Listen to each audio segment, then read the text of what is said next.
Pregnancy happens after an egg is fertilized and burrows into the womb. Sometimes, though, these delicate beginning stages can get mixed up. When this happens, a pregnancy may not go the way it should, and this can be heartbreaking, even though it's no one's fault. A molar pregnancy occurs when the placenta doesn't develop normally. Instead, a tumor forms in the uterus and causes the placenta to become a mass of fluid-filled sacs, also called cysts. About 1 in every 1,000 pregnancies, 0.1%, is a molar pregnancy. This kind of pregnancy doesn't last because the placenta typically can't nourish or grow a baby at all. In rare cases, it may also lead to health risks for mom. A molar pregnancy is also called a mole, a hydatidiform mole, or gestational trophoblastic disease. You can have this pregnancy complication even if you have had a typical pregnancy before.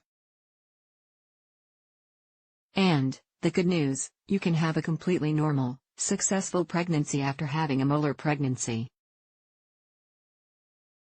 Complete versus partial molar pregnancy. There are two kinds of molar pregnancy. Both have the same result, so one isn't better or worse than the other. Both kinds are usually benign, they don't cause cancer. A complete mole happens when there's only placenta tissue growing in the womb. There's no sign of a fetus at all. In a partial mole, there is placenta tissue and some fetal tissue, but the fetal tissue is incomplete and could never develop into a baby. What causes a molar pregnancy? You can't control whether or not you have a molar pregnancy. It's not caused by anything you did. A molar pregnancy can happen to women of all ethnicities, ages, and backgrounds. It sometimes happens because of a mix-up at the genetic, DNA, level. Most women carry hundreds of thousands of eggs. Some of these might not form correctly. They're usually absorbed by the body and put out of commission. But once in a while an imperfect, empty, egg happens to get fertilized by a sperm. It ends up with genes from the father, but none from the mother.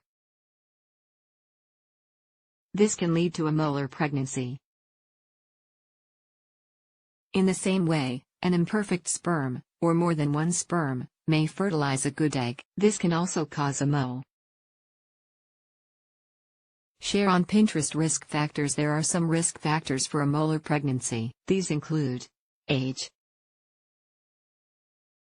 Although it can happen to anyone, you may be more likely to have a molar pregnancy if you're younger than 20 or older than 35 years. History.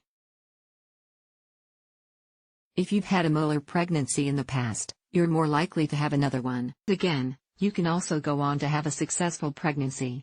What are the symptoms of a molar pregnancy? A molar pregnancy may feel just like a typical pregnancy at first. However, you'll likely have certain signs and symptoms that something is different. Bleeding.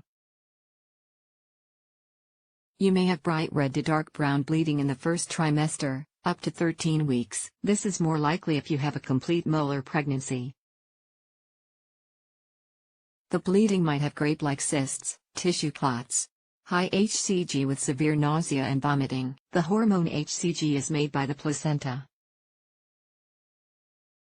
It's responsible for giving many pregnant women a certain amount of nausea and vomiting. In a molar pregnancy, there may be more placenta tissue than normal. The higher levels of HCG might lead to severe nausea and vomiting. Pelvic pain and pressure. Tissues in a molar pregnancy grow faster than they should, especially in the second trimester. Your stomach may look too large for that early stage in pregnancy. Fast growth can also cause pressure and pain. Your doctor may also find other signs like high blood pressure, anemia, low iron, preeclampsia, ovarian cysts, hyperthyroidism. How is a molar pregnancy diagnosed? Sometimes a molar pregnancy is diagnosed when you go for your usual pregnancy ultrasound scan. Other times, your doctor will prescribe blood tests and scans if you have symptoms that might be caused by a molar pregnancy. A pelvis ultrasound of a molar pregnancy will typically show a grape-like cluster of blood vessels and tissue. Your doctor may also recommend other imaging, like MRI and CT scans, to confirm the diagnosis. Share on Pinterest. High levels of hCG in the blood might also be a sign of a molar pregnancy. But some molar pregnancies may not raise hCG levels, and high hCG is also caused by other standard kinds of pregnancies, like carrying twins. In other words, your doctor won't diagnose a molar pregnancy based on hCG levels alone. What are the treatment options for a molar pregnancy? A molar pregnancy can't grow into a normal, healthy pregnancy. You must have treatment to prevent complications. This can be really hard news to swallow after the initial joys of that positive pregnancy result. With the right treatment, you can go on to have a successful pregnancy and healthy baby. Your treatment may involve one or more of the following: dilation and curettage, D&C. With a D&C, your doctor will remove the molar pregnancy by dilating the opening to your womb, cervix, and using a medical vacuum to remove the harmful tissue. You'll be asleep or get local numbing before you have this procedure. Although a D&C is sometimes done as an outpatient procedure at a doctor's office for other conditions, for a molar pregnancy it's typically done at a hospital as an inpatient surgery. Chemotherapy drugs. If your molar pregnancy falls into a higher risk category, due to cancer potential or because you have had difficulty getting proper care for whatever reason, you may receive some chemotherapy treatment after your D&C. This is more likely if your hCG levels don't go down over time. Hysterectomy. A hysterectomy is surgery that removes the entire womb. If you don't wish to get pregnant again, you might choose this option. You'll be fully asleep for this procedure. A hysterectomy is not a common treatment for a molar pregnancy. RhoGAM. If you have Rh-negative blood, you'll receive a drug called RhoGAM as part of your treatment. This prevents some complications related to developing antibodies. Be sure and let your doctor know if you have A, O, B, or AB blood type. Aftercare. After your molar pregnancy is removed, you'll need more blood tests and monitoring. It's very important to make sure that no molar tissue was left behind in your womb. In rare cases, molar tissue can regrow and cause some types of cancers. Your doctor will check your hCG levels and give you scans for up to a year after treatment. Later stage treatment. Again, cancers from a molar pregnancy are rare. Most are also very treatable and have a survival rate of up to 90%. Trusted source. You may need chemotherapy and radiation treatment for some cancers.